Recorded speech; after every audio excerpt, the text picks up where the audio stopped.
striking auto workers have managed to outwit the big three in the most recent strike actions taken by workers to try to secure a better working contract. Now, as The Intercept explains, in the weeks leading up to the strike, there was a, cat and mouse game between the UAW and the companies that had unfolded, being described in the article as a version of guerrilla warfare between the two groups, the two parties. So the UAW, through targeted walk-offs, aimed to disrupt the company's operations with the fewest possible workers. Now, the reason that they did that is basically that they would allow the union strike fund to last longer into the conflict, which would force the companies to pay the workers even during the strike period. So now these targeted walk-offs have a huge impact on revenue, have a huge impact on production, but yet at the same time, it's allowing the union to better manage what they have as limited resources. Because look, the company has essentially unlimited resources, even though they do answer to a board of directors that are generally compensated due to the performance of the company's stock. Well, when you have these targeted actions that in fact impact their revenue, well, that's not going to do good for their stocks. Okay, so this is a brilliant tactic being used, and it's being used quite effectively. So these companies ended up being caught off guard and anticipating which plants would be hit by these walk-offs, and were unable to organize themselves accordingly, which led to chaos. Chaos that, again, lost them plenty of revenue and gave union members momentum, which is what they need. As workers on the line pointed out, Ford, General Motors, and Stellantis stalled production and moved parts out of plants across the country, and self-inflicting financial damage that could have been avoided by meeting workers' demands. Now, it's usually that easy? Yes. In all of these situations, it's usually just easier to meet demands, okay? Because the demands aren't insane by any stretch of the imagination, especially when you consider the profits the companies bring in. So what the UAW is asking for are shorter work weeks, the return of pensions, benefits, and wage increases to bring salaries in line with past levels. So now, again, when you look at what they're asking for and you compare it to what the CEOs have received over the past 10 years, I think it seems pretty reasonable. According to a recent analysis, profits at Ford, General Motors, and Stellantis collectively increased about 92% in the last decades. Now, Stellantis CEO Carlos Tavares is reported to have made $15.71 million in 2022 alone, as a result, of course, of being a CEO and having these massive profit margins. Ford CEO Jim Farley received nearly $21 million in total compensation in 2022. And finally, General Motors CEO Mary Barra made nearly $30 million in 2022. That is all far more than their predecessors. I think Barry made about 77% more than her predecessor. So this is after taxpayers had bailed out the companies, if you remember the auto bailouts, and afterwards, the workers, I don't think a lot of people remember, but they ended up having to take a lot of pay cuts and freezes in their benefits and pensions and things like that. And they did so in order to basically ensure the company's survival.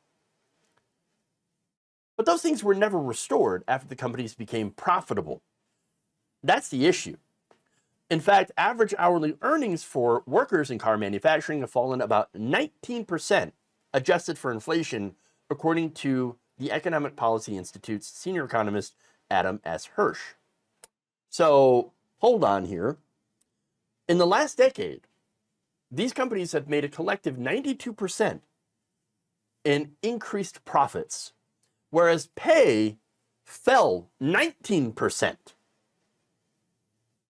And again, CEO pay, as I already pointed out, has increased by a total of 40%.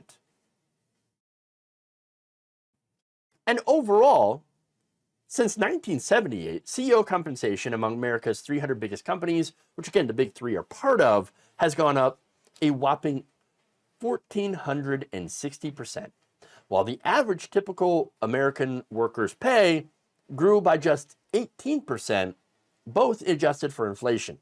So I give you these numbers and I give you the context here to show you how we've got a problem. We got a problem here. CEOs making too much and leaving the workers out. Mary Barra argued, oh, look, the reason that, I make so much is because it's based on how well we do. Performance, right? Yeah, I'm doing better because we're performing better. Well, it'd be nice if you shared that with the workers. That's all they're asking for here. So back to the workers and how they managed to clown these companies. The UAW did not announce that the plants were intended to hold work stoppages until just before the strike deadline on Thursday. The targeted facilities, GM's Wentzville Assembly Center outside of St. Louis, Stellantis' Toledo Assembly Complex in Ohio, and two divisions of Ford's Michigan plant, were not among those that workers reported companies making preparations at. So they hid their intentions to strike until the last minute, and they also put out fake intel. UAW members at auto plants from Georgia to Tennessee to Ohio took to Facebook and Twitter to share accounts of partial plant closures and faulty information from plant managers, leading to chaos on shop floors across the country. As a result, Scott Huddleston, a worker at a Ford assembly plant in Chicago, told The Intercept that company bosses had no idea where the planned strikes were actually going to take place. They were caught off guard. Our local plant management started emptying out vehicles from paint ovens and dip tanks. If they leave the cars in there, they get ruined. So they start emptying those out, preparing to shut the ovens down. So that's what was happening here, because they thought that our plant was going to be the one that was called out. Plant chairman was telling me that ours was the ones they were going to strike.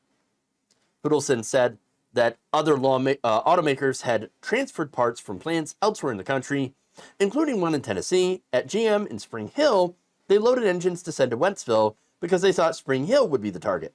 Turns out Wentzville was where they struck, so there was a lot of disinformation out there that really put the company on their heels.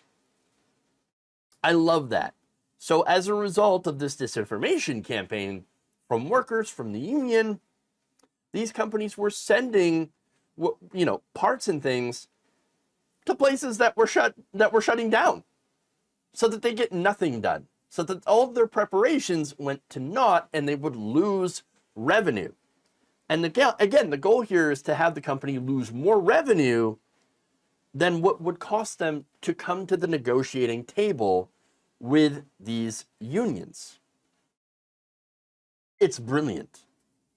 Now, Stellantis admitted that it was caught off guard and had taken preparation at plants that were not ultimately affected by strike actions. So, another example of what they did.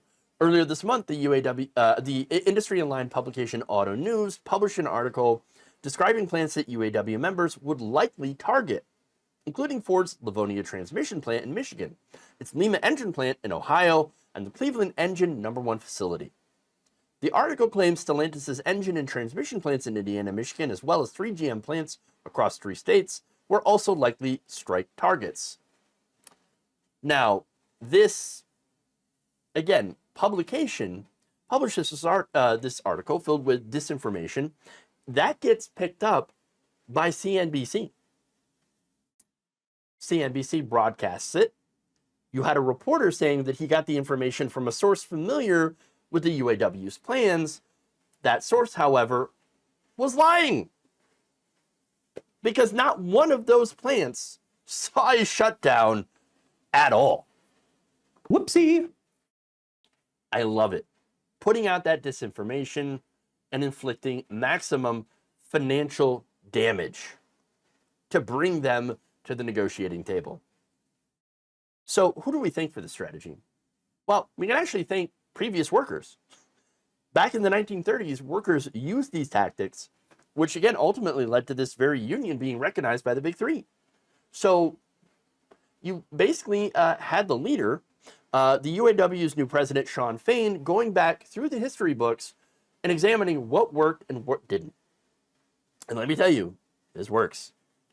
Now, this is a big change from how unions have generally worked in my lifetime. Because in my lifetime, they haven't exactly been strong, okay? They've been pretty weak up until at least now. Because now we've got the Amazon union, the warehouse union, we've got the Starbucks union that has been winning victories all over the country. We have now strikes from the SAG-AFTRA. We have the WGA that is, again, all in solidarity. And now we have the UAW. Now, the UAW, the reason that they have become so effective now in this strike is that we've got fighters in charge. Fighters elected by membership. So now they used to have a delegate system. They changed that. Now it's one member, one vote. So now you have the people in charge. The people are now actually putting up real fighters who are looking to take the country back from corporate rule. I love it. Now, you've also seen this change have an effect on politics. Now, remember, generally, unions tended to go for Democrats. Now, in this case, now, if Joe Biden wants to get the unions on board, he's going to have to talk to them. So far, he's not, which is actually leading Donald Trump to try to make a play for union support. Now, Donald Trump is not a union guy. Donald Trump's a boss. And I don't mean that in the good way, in the good context, okay? No, he is the strike breaker. But then again, so was Joe Biden. So Biden, and if Biden and the Democrats want to get the unions on board, then they're going to actually have to start supporting these strikes. And so far, the White House is not engaging. I think that's a massive, massive mistake. The White House has to engage and support labor, because if you don't support labor, labor ain't going to support you. It's time that the Democrats and labor start to reforge those ties. And instead of serving corporations, which again is one of the problems with the current Democratic Party, they're too friendly with corporations, they're too friendly with business. They need to get back to supporting the worker